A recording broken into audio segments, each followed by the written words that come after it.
Are President Obama's coattails shrinking? Is that possible? Democratic Senate candidates in swing states like Missouri, Pennsylvania, and Ohio are growing increasingly concerned that the president's falling approval ratings could drag them down this November. So who better to ask than Chris Cillizza, managing editor of postpolitics.com and author of The Fix blog. In person, across the table. When you request, I answer. That's my policy always. Let's talk about these states because they're not requesting the president. No, you know, it's fascinating, Andrea. A poll came out over the weekend. I know it's July and everybody's out of town, but this is an important poll to pay attention to. It was an independent poll conducted by Mason-Dixon. The top line showed the Republican Roy Blunt running for Senate, leading the Democrat Robin Carnahan, 46-42. Not super surprising. In the numbers, 34% of voters approve of the job President Obama is doing. Among independents, 29%. Wow. Remember, this is a state that he lost, but very, very narrowly, a couple thousand votes.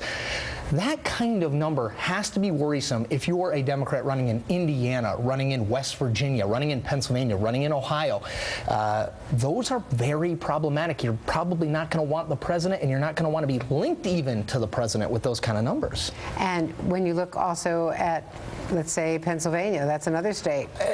He did not win.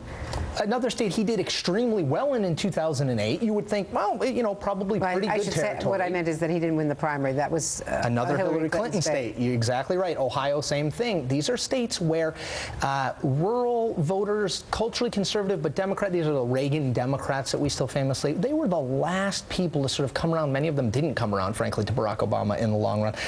So in Pennsylvania, you see a very similar thing. You see his approval numbers lower than his disapproval numbers overall. You see the Republican candidate and the Democratic candidate for Senate running very close. There's a lot of states like this. Ohio is another we mentioned. Another state he won in the general, lost in the primary, that has a very competitive Senate race. How do these candidates embrace him? Robin Carnahan in Missouri has had a fundraiser with him. Everybody wants the money the president can raise, but they don't want to be linked with the president. Roy Blunt, who's running against Mrs. Carnahan, is up with an ad essentially calling her calling her a rubber stamp for his agenda. So you really have to balance it. Do you want the money? Do you want the association? And when you look at Pennsylvania, that's where in the Pennsylvania 12, the candidate successfully brought in Bill Clinton, not Barack Obama, during that election. And ran, frankly, against most of the agenda approved by a Democratic Congress. The White House says, well, the candidate who won, he didn't run against repeal. He said he didn't favor repeal of the health care bill. Well, that's very different than supporting the health care bill. So they tried to claim it as a win for their agenda. I think it's a worrisome sign when you see numbers like this. That said, candidates do matter. Campaigns they run do matter. But the overall national environment matters, too. We haven't paid enough attention, I think, to Ohio, because that's where they've got I think we paid so much attention to it in the past couple of years. But not so far this year. No, it's that's shaping up to be a really good race. A really interesting race. You have the former congressman as well as the U.S. trade rep during the Bush administration, a guy named Rob Portman, running against lieutenant governor of the state, a Democrat, Lee Fisher.